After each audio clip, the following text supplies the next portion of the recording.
El día de hoy comenzamos, hermanos, una serie, la serie de el libro de Hebreos, si Dios nos permite, una serie completa del libro de Hebreos. Y el día de hoy será un sermón introductorio para presentar el libro. Por tanto, les voy a pedir que me acompañen, si pueden ubicar en sus Biblias, el libro de Hebreos capítulo 13. Y el enfoque va a ser en los versículos 13 y 14. Sin embargo, vamos a leer desde el versículo 10. Hebreos 13, 10 al 14. Dice así: tenemos un altar del cual no tienen derecho de comer los que sirven al tabernáculo, porque los cuerpos de aquellos animales cuya sangre a causa del pecado es introducida en el santuario por el sumo sacerdote son quemados fuera del campamento. Por lo cual también Jesús, para santificar al pueblo mediante su propia sangre, padeció fuera de la puerta. Salgamos pues a él fuera del campamento, llevando su vituperio, porque no tenemos aquí ciudad permanente, sino que buscamos la porvenir. Vamos a orar, hermanos.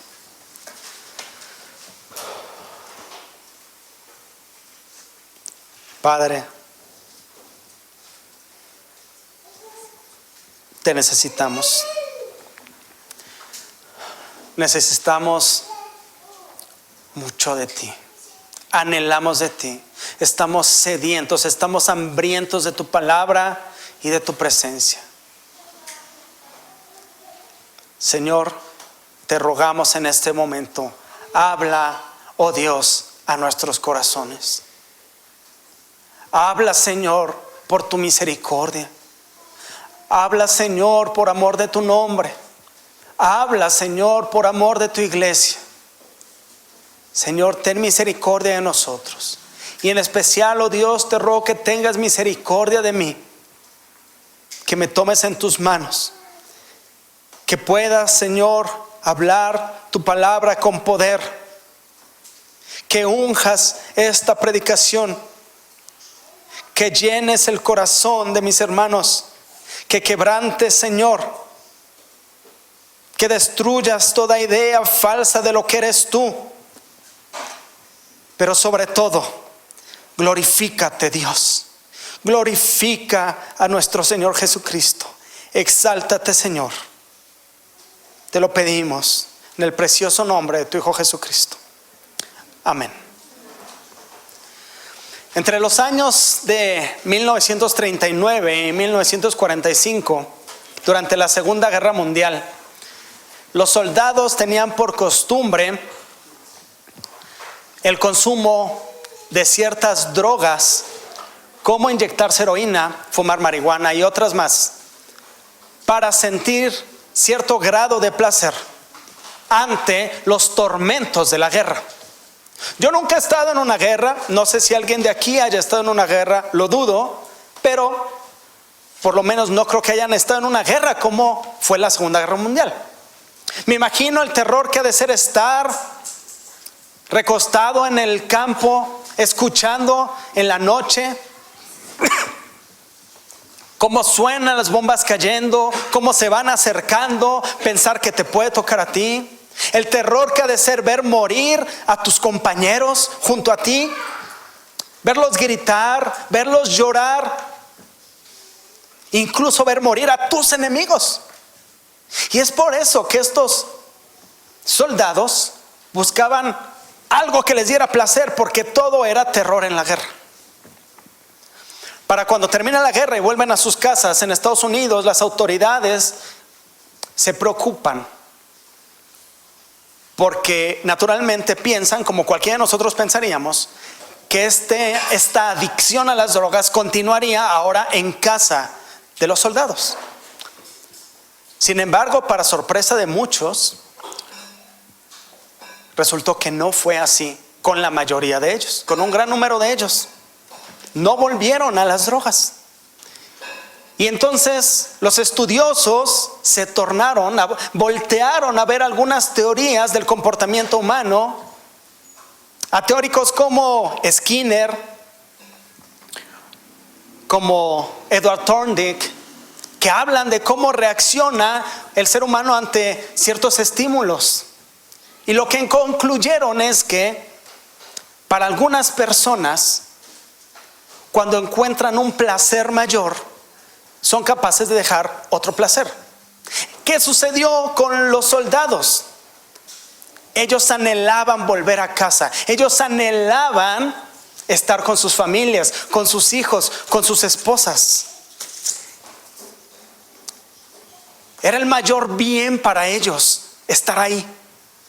Y cuando llegan a obtener ese mayor bien, dejaron lo otro que les causaba placer. Hermanos, necesitamos que Jesucristo sea este mayor bien para nosotros. Necesitamos que Jesucristo brille delante nuestro como esa perla de gran precio que el mercader la ve, se maravilla y vende todo lo que tenía para adquirir esa perla y atesorarla. Necesitamos que Jesucristo sea nuestro mayor deleite, que sea nuestro mayor placer. Porque una vez que Jesucristo sea nuestro mayor placer, nuestro mayor deleite, nuestro mayor bien, una vez que sea lo mejor, en ese momento todo lo demás carecerá de valor. Nuestros sueños, nuestros planes, nuestros anhelos, nuestros esfuerzos, nuestra vida misma carecerá de valor para nosotros en el momento que Jesucristo pase a ser nuestro mayor deleite. Pero esto solo puede ser por medio de su Espíritu y su bendita palabra. Y ese es el objetivo del autor de Hebreos. Eso es lo que nos quiere transmitir a lo largo de 13 capítulos. Que al final de cada porción del libro podamos concluir: Cristo es mejor y supremo sobre todas las cosas. Y si lo tengo a Él, lo tengo todo. Y eso es lo que deseo que nos quede claro el día de hoy a través del sermón introductorio de esta serie. Que pueda salir el día de hoy diciendo, pensando y meditando esto: Cristo es mejor y supremo sobre todas las cosas. Y si lo tengo a Él, lo tengo todo. Siendo que apenas comenzaremos con esta serie, es necesario conocer cierta información importante respecto a este libro, para entender muchas cosas acerca del mismo, como son quién es el autor, quiénes fueron los recipientes principales, en dónde se escribió, en qué fecha se escribió, cuál es el tema central de todo el libro, lo cual voy a tratar de hacerlo de la manera más breve posible. Así como presentaré una semblanza general del libro para que tengamos una idea de a qué es lo que nos vamos a enfrentar en el estudio de este libro. Y que nos quedemos con una gran expectativa y con un gran deseo de profundizar más y más en lo que el Señor nos quiere decir en su palabra a través de este libro. Es decir, el día de hoy, hermanos, este sermón deberá ser como el tráiler de la serie. Si ven que las películas cuando salen, antes mandan un tráiler, ¿no? Fragmentos para que te intereses, para generar expectativa, ¿sí? Entonces, que este sermón pueda interesarte, animarte, motivarte y generarte expectativa y ese deseo de seguir estudiando más este libro, adentrándonos en sus temas, en sus detalles, sus diferentes mensajes, pero muy en especial las aplicaciones. Porque debo decirlo, hermanos, es tentador para el predicador entrar en los detalles teológicos, ¿sí? Podemos aprender profundidades teológicas muy grandes en este libro, en el idioma hebreo, en el idioma griego. Pero ¿qué hay de la vida diaria? ¿Qué aplicación tiene para ti? ¿De qué me sirve? ¿Cómo puedo aplicar el saber que la palabra pacto en hebreo es berit? Y que si se acompaña de karat es otro sentido. Y si se acompaña de jekim es otro sentido. O que en griego la palabra es sinteke o diateke. ¿Eso cómo lo aplicas? Te lo puedo decir con mucho gusto, pero saldrías con una cabezota muy grande, pero con un corazón sin saber cómo aplicarlo. ¿Qué hago con esa información cuando estoy frente a la tentación? ¿O qué hago con eso cuando mi esposo o esposa me violentan? Cuando mis hijos están lejos de Dios y no se quieren rendir a Cristo. ¿Qué hago con esa información teológica y teórica que es sublime y que es importante? Pero ¿qué hago con eso cuando estoy pasando por pobreza, por tristeza o por necesidad? Definitivamente el autor de Hebreos no buscaba que supiéramos las diferencias conceptuales y contextuales de las diferentes raíces etimológicas de las palabras, o que domináramos los conceptos doctrinales y teológicos expuestos en su libro. Para eso están los seminarios, está bien. Si quieres estudiar un libro de eso, perfecto, o lo podemos platicar fuera del sermón. Pero esta serie de sermones, la intención estará lejos de buscar ser una clase académica.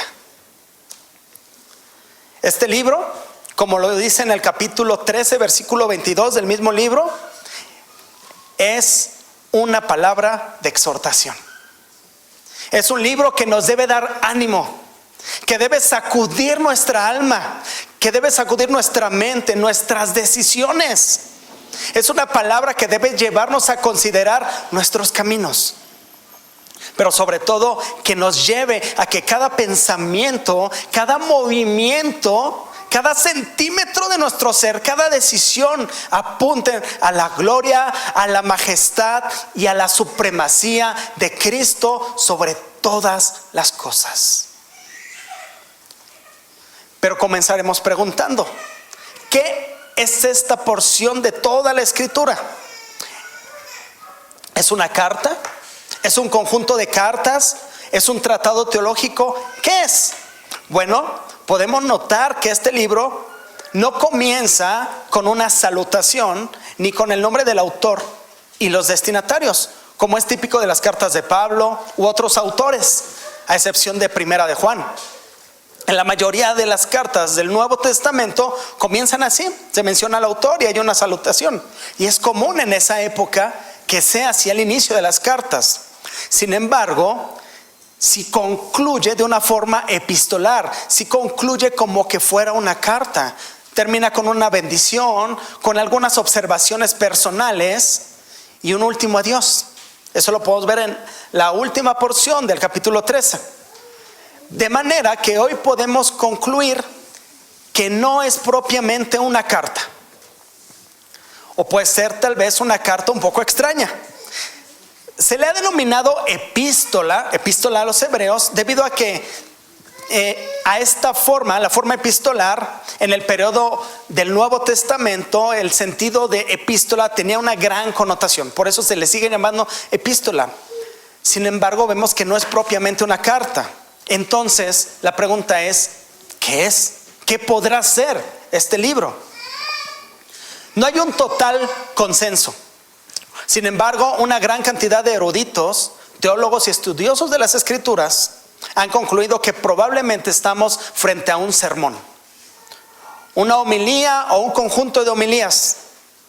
Pues vamos a ver en las diferentes exposiciones de todos los capítulos que es un escrito sumamente pastoral y es muy práctico y tiene enseñanza de doctrina y exhortación. Eso caracteriza un sermón. Si ustedes ven los sermones que se exponen aquí en la congregación, se te presenta doctrina y una exhortación, y eso tiene el libro de Hebreos. Es decir, nos daremos cuenta de que hay una manera muy recurrente de el autor de presentar las verdades de la palabra de Dios, las verdades escriturales. Por ejemplo, vemos en el capítulo 11 que se nos presenten a los famosos, han escuchado, héroes de la fe. Y se mencionan varias personas que actuaron con fe, ¿sí? Son ejemplos y son modelos. Y terminando en el capítulo 11, empezando el 12, viene la aplicación y viene la exhortación. Y comienza diciendo, por lo tanto. Entonces, verdad doctrinal, aplicación. Como ya dijimos esto, por lo tanto, lo consecuente es esto. Así es como se va a manejar el libro de Hebreos, ¿sí? Dice, por lo tanto, no dice, véanlos a ellos. Dice, vean lo que ellos veían. Dice, puestos los ojos en Jesús, a quienes ellos veían, ¿sí? Entonces, así es como se va a manejar el libro de Hebreos, el cual lo más probable es que es un sermón. Entonces, por un lado, la verdad doctrinal y después sigue la exhortación a aplicar esta verdad doctrinal. Así que coincido con esta mayoría de estudiosos que concluyen que es así, que es más bien un sermón que una carta. Sabiendo ya el tipo de texto que vamos a leer, entonces la pregunta es, ¿quién es el autor? Que aunque ya hemos dicho que la mayoría de cartas comienzan con una salutación y el nombre del autor, también se estilaba en algunos momentos, en esa misma época, que algunas veces no se escribiera el nombre del autor. Y es por dos razones principales. La primera es que el mensaje era tan urgente y tan importante que el autor no ponía su nombre para que no se distrajeran con esa información. No ponía su nombre para que no dijeran, ay, a ver quién le escribió, no, si será, no será, ay, si él sí le pongo atención, no, mejor no ponía su nombre. Y también otra razón era por humildad, para decir, no importo yo, lo que importa es el mensaje. Por eso a veces se hacía así. Y aquí es donde nos enfrentamos a otra controversia que no ha sido resuelta.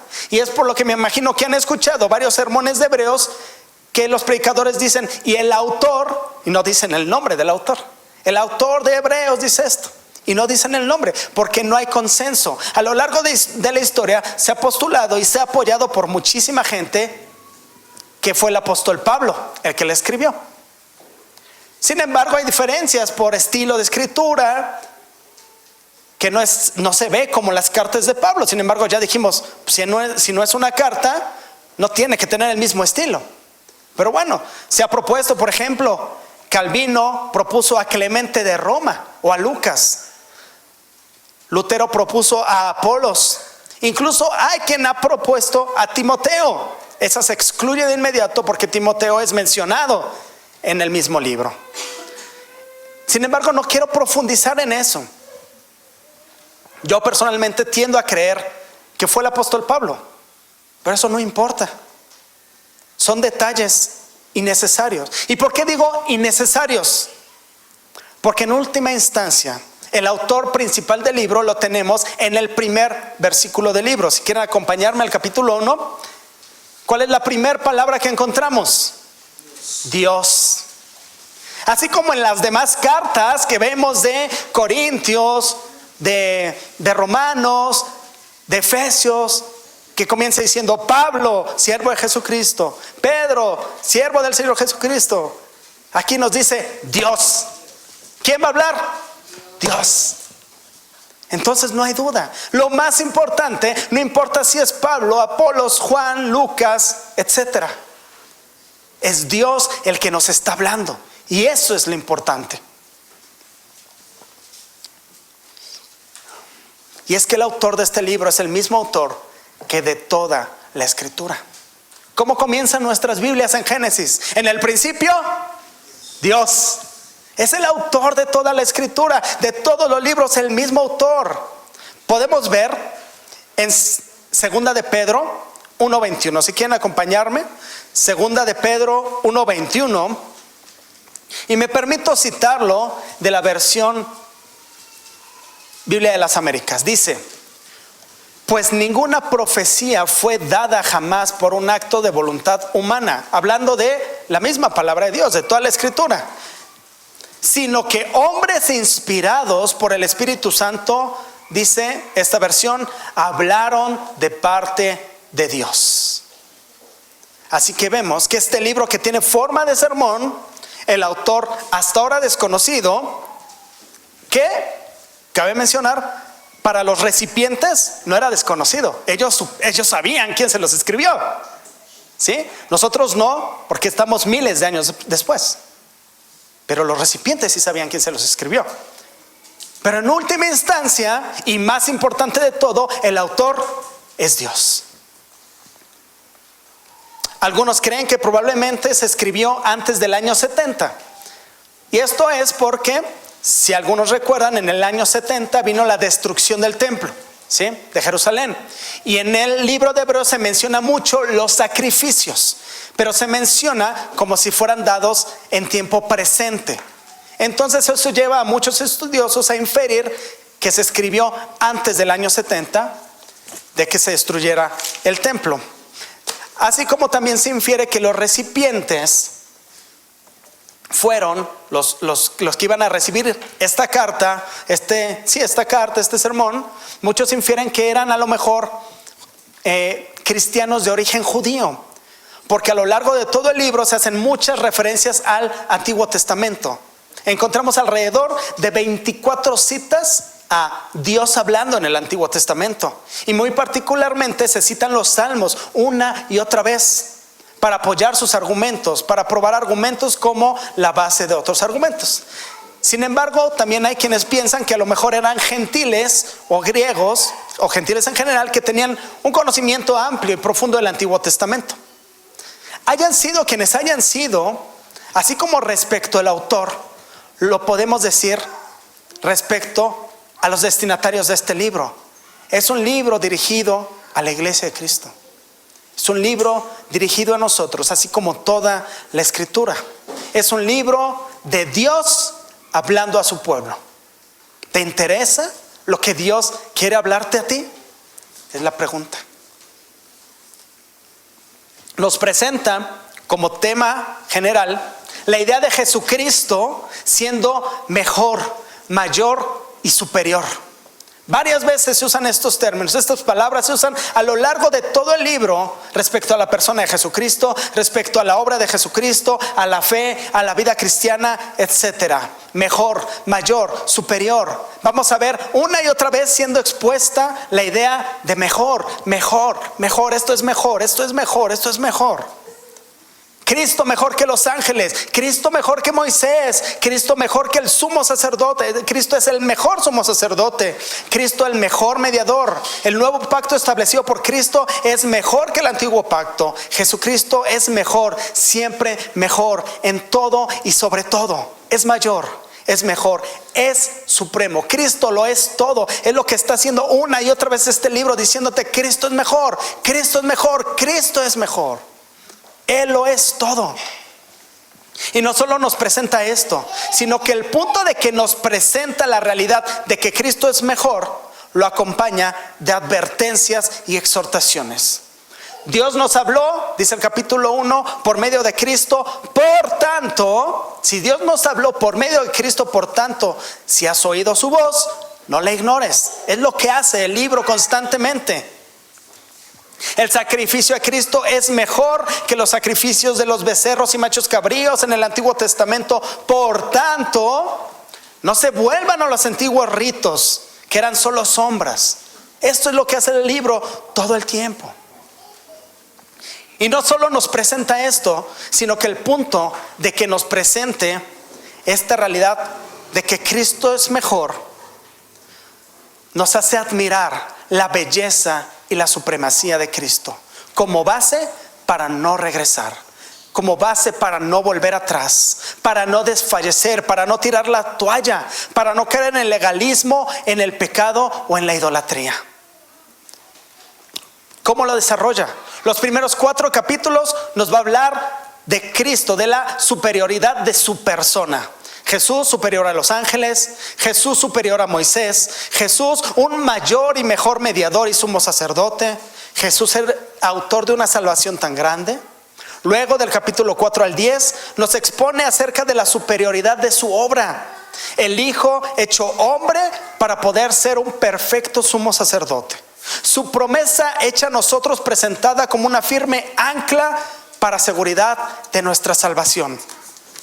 su sacerdocio presentado como superior, siendo del orden de Melquisedec en comparación del orden de Leví. Su obra mediadora como el nuevo pacto, siendo el mejor pacto que el antiguo pacto. Su sacrificio superior a los sacrificios de animales, los cuales eran solo sombras. Un sacrificio efectivo que sí quitaba el pecado, que sí quita el pecado. Después del capítulo 10 en adelante, se nos expone acerca de la superioridad de la vida cristiana, hablando de cuál es la verdadera fe, exponiendo a muchas personas como ejemplo para ello, pero instándonos, como ya dije anteriormente, a no verlos a ellos, sino a ver a quienes ellos veían, a Cristo. Dándonos instrucción de cómo debe vivir el verdadero creyente, lo cual es una vida mejor. Obedeciendo pero confiando en que no estamos acercándonos al monte que humaba y relampagueaba, en el cual tenían miedo los que oyeron, sino que nos acercamos a algo mejor, al monte Sión, a la ciudad del Dios vivo, a la Jerusalén celestial, a la compañía de muchos millares de ángeles, a Jesús, el mediador de un mejor pacto, a una voz que es mejor que la de los profetas, a una sangre rociada que habla mejor que la sangre de Abel, a un reino que es mejor, porque es un reino inconmovible. Esto es lo que nos presenta el libro de Hebreos. El autor hace muchas comparaciones para destacar la superioridad de Jesucristo, y hace siempre un planteamiento y después una exhortación. ¿Cuál es la proposición que hace el autor de manera general? Dice: por razón de la supremacía de Jesucristo, es mejor que tú no abandones. Por razón de la superioridad de Jesucristo, de la supremacía de Jesucristo, es mejor que tú no reniegues, que tú no regreses.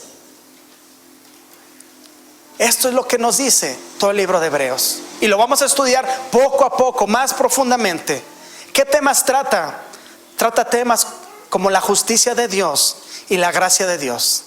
Necesitamos la gracia de Dios frente al juicio de Dios, y esta necesidad es suplida a través de Jesucristo.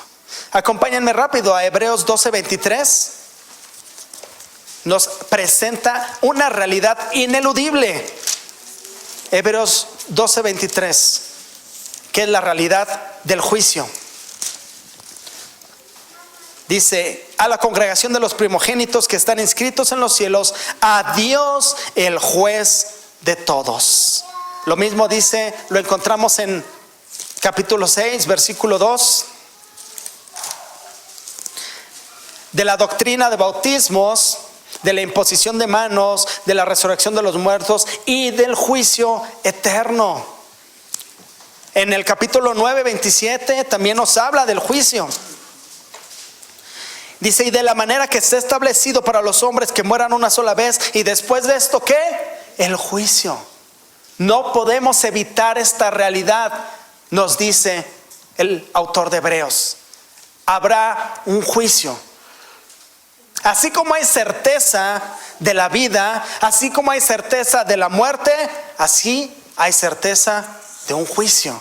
Y no podemos evitarlo. Y nos pone ejemplos como el de Esaú, que deseando heredar bendición fue desechado y no hubo oportunidad para el arrepentimiento, aunque lo procuró con lágrimas, dice el capítulo 12 del 16 al 17. También pone como ejemplo al pueblo en el desierto bajo el juicio de Dios a causa de sus transgresiones. Es una realidad, y es lo que nos dice el autor de Hebreos. Habrá un juicio.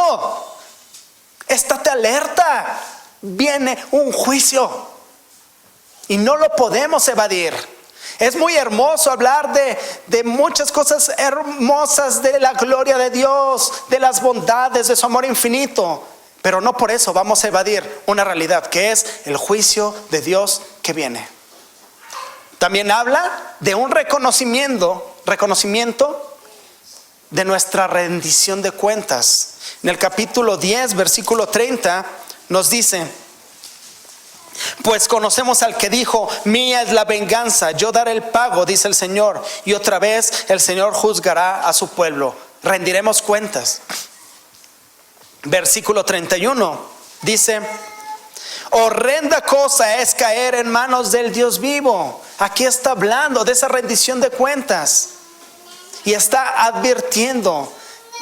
Es una verdad que habrá un juicio y es una verdad que Dios será el juez. Y no es una simple verdad abstracta, simplemente se queda ahí esta verdad. Habrá un juicio y habrá un juez. No, el autor de Hebreos lo presenta como una verdad que nos debe de llevar a actuar de una manera en particular, con temor y reverencia, sabiendo que seremos llamados a cuentas, ya que todas las cosas están abiertas y al desnudo delante de aquel a que rendiremos cuentas. Pero también hay un gran y amplio y fuerte y hermoso enfoque en su gracia. En Hebreos 2, 14 al 18 dice así: así que por cuanto los hijos participaron de carne y sangre, él también participó de lo mismo para destruir por medio de la muerte al que tenía el imperio de la muerte, esto es al diablo, y librar a todos los que por temor de la muerte estaban durante la vida sujetos a servidumbre, porque ciertamente no socorrió a los ángeles, sino que socorrió a la descendencia de Abraham, por lo cual debía ser semejante en todo a sus hermanos para venir a ser misericordioso y fiel sumo sacerdote en lo que a Dios se refiere, para expiar los pecados del pueblo. Pues en cuanto él mismo padeció siendo tentado, es poderoso para socorrer a los que son tentados. Y un versículo maravilloso, que es de mis versículos favoritos, es Hebreos 4, 14 al 16.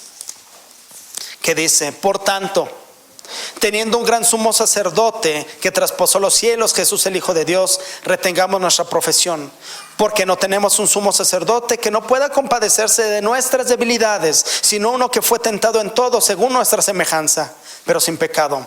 Acerquémonos pues confiadamente al trono de la gracia, para alcanzar misericordia y gracia para el oportuno socorro. Hermanos, nos está diciendo: habrá un trono de juicio. Estate atento, viene un juicio y ahí en ese trono va a haber un juez. Pero también nos dice: ese trono se ha abierto para ser para ti un trono de gracia. ¿No te parece maravilloso que el trono que era para juicio pueda ser ahora para gracia? Y conectado con la gracia, hay un gran énfasis en la promesa de Dios, resumida en el evangelio. Se usa la palabra evangelio, que en griego es evangelion o evangelion, 14 veces. Hay un enfoque tremendo en la promesa de Dios a través del evangelio. Y la promesa de Dios está relacionada con la venida de Cristo, con la primera venida de Cristo, y relacionada con la salvación, y relacionada con la fidelidad de Dios a esta promesa. Muchos se enfocan en que en el capítulo 6 discuten acerca de que si se pierde, no se pierde la salvación, ¿no? Porque habla de los apóstatas, que dicen no se pueden arrepentir, no se les puede renovar la gracia a ellos porque han pisoteado la sangre de Cristo. Entonces hay muchos dicen: ya viste, se pierde la salvación. No, si vemos versículos más adelante, y lo vamos a estudiar después, en el 6:15 es uno de los pasajes que nos dan mayor seguridad de salvación.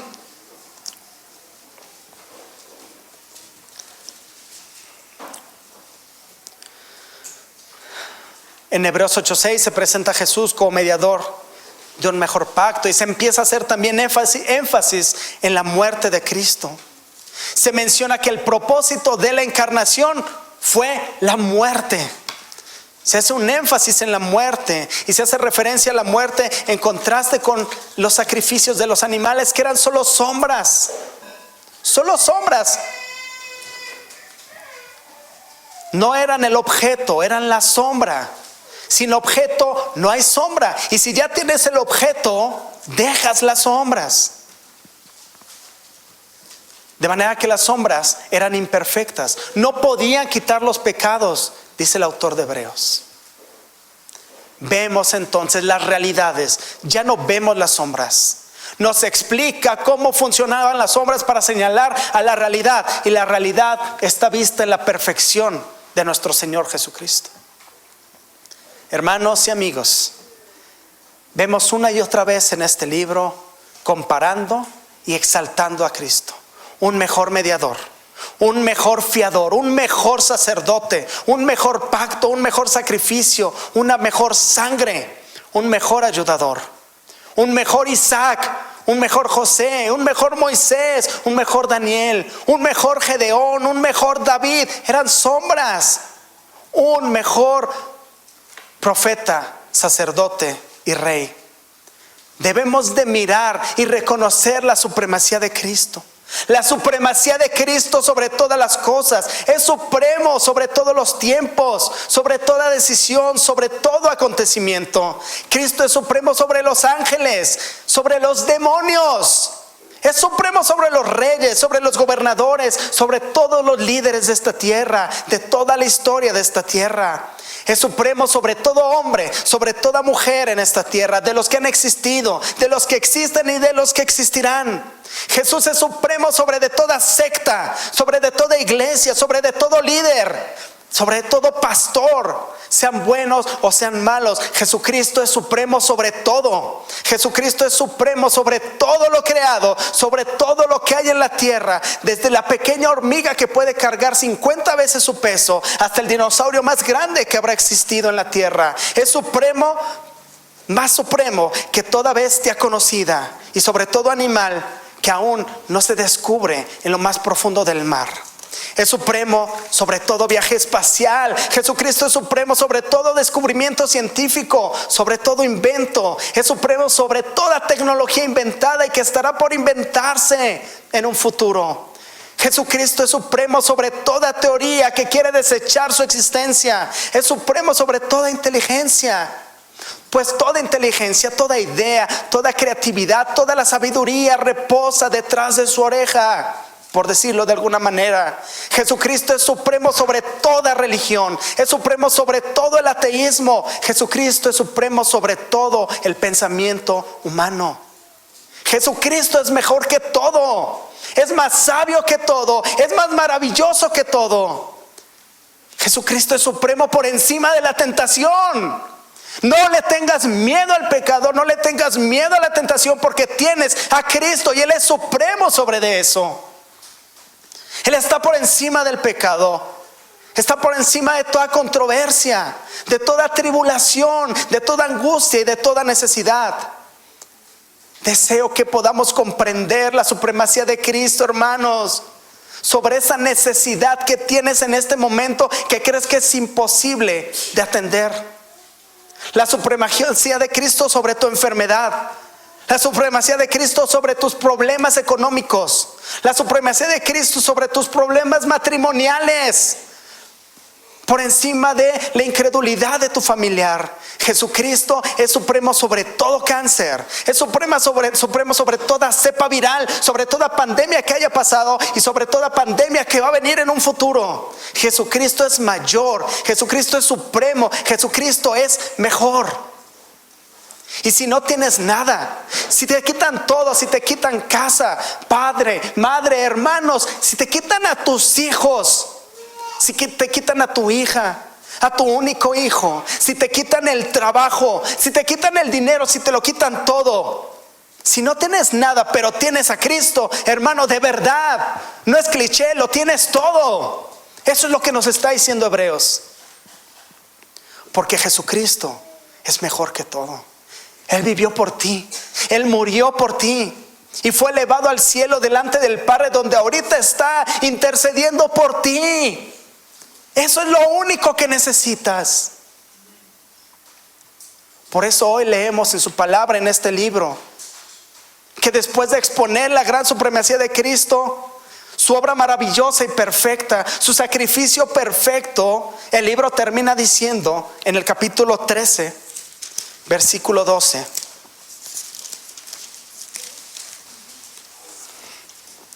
por lo cual, es decir, de todo lo que te dije de Cristo, de sus maravillas, de su sacrificio, por lo cual, porque Él es mejor, porque Él es supremo, porque Él lo es todo, dice, por lo cual también Jesús, para santificar al pueblo por medio de su sangre, padeció fuera de la puerta. salgamos pues. Es decir, por tanto, así como Jesús fue sacado a ser sacrificado fuera de la puerta, por tanto salgamos pues a Él. No dice quédate, agazápate, protégete porque vienen los golpes. Dice salgamos a Él. Experimentemos su vituperio, porque no tenemos aquí ciudad permanente, sino que buscamos la porvenir. Esto dice la exposición de Hebreos. Es maravilloso. Dice, por tanto, siendo que Jesús es mejor, siendo que Jesús lo es todo, sal y sufre. Sufre porque vale la pena, porque tu esperanza no está en esta tierra. Eso es lo que nos dice. Tu futuro no está aquí, tu casa no está aquí. Esperamos una mejor casa, un reino eterno, una casa eterna, una vida eterna. Porque Jesucristo es mejor, porque Jesucristo es supremo, porque Jesucristo lo es todo, salgamos a Él dispuestos a sufrir afrenta. Esta es una exhortación a soportar, a no rendirse, a aguantar la tribulación, a aguantar toda angustia, todo dolor en el corazón, ese quebrantamiento de corazón que sientes que literalmente te explota de dolor debido a tantas heridas, debido a tantas pruebas, enfermedad, rechazo. Dispuesto a salir con Él afuera del campamento. ¿Por qué? Porque no tenemos aquí ciudad permanente, sino que buscamos la porvenir. Esa ciudad prometida es mejor, porque Jesucristo es mejor. Porque Jesucristo es mejor, yo puedo soportar. Porque Jesucristo es mejor, yo puedo estar firme y no pecar. Porque su promesa es mejor, yo puedo ser fiel, yo puedo amar y yo puedo perdonar, solo porque Cristo es mejor, porque Cristo es supremo, porque Jesucristo es mejor que todo. Tú debes rendirte a Él, amigo o amiga que no le conoces. Tú debes de abandonar tu pecado, tú debes entregarle tu vida entera, porque si no, de otra manera, tú no puedes esperar presentarte delante de Dios como si fuera un trono de gracia, sino que te presentarás delante del juez que juzgará con verdad y que juzgará con justo juicio. Pero eso puede cambiar.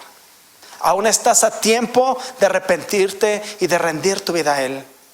Si has oído hoy su voz, no endurezcas tu corazón, dice el capítulo 3, versículo 15. Hermanos, que esta palabra sea una palabra de verdadera exhortación, una palabra de ánimo y de motivación, para no solo estar expectantes, no solo estar atentos a lo que Dios nos hablará a través de los mensajes de todo el libro de Hebreos, sino que sea una palabra que nos lleve a considerar verdaderamente y en todo tiempo la supremacía de Cristo, la supremacía de Cristo sobre de todo. Y que esto sea suficiente motivo para estar firmes y no retroceder, para no tirar la toalla, para no renunciar, para no abandonar la fe, sabiendo de antemano que Jesucristo es mejor y supremo sobre todas las cosas, y si lo tenemos a Él, lo tenemos todo. Vamos a orar, hermanos.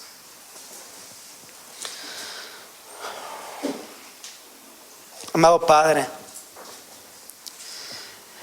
venimos a ti en este momento rendidos ante tu majestad, habiendo oído de tu glorioso Hijo, de su supremacía por encima de todo. No nos queda más que rendirnos, más que humillarnos y decir: tómalo todo, todo yo soy tuyo, Dios. Nos rendimos a ti. Glorifica tu nombre en nuestras vidas. Perdónanos, Señor, todas las veces que hemos estado queriendo huir, queriendo rendirnos, queriendo tirar la toalla, por no voltear a ver a Jesucristo, que es supremo sobre de todo. Ayúdanos, Señor. Ayúdanos a ver a Cristo. no solo en este momento, no solo durante los sermones, sino cada segundo de nuestra vida. Que Jesucristo, Señor, sea supremo en todo en nuestras vidas.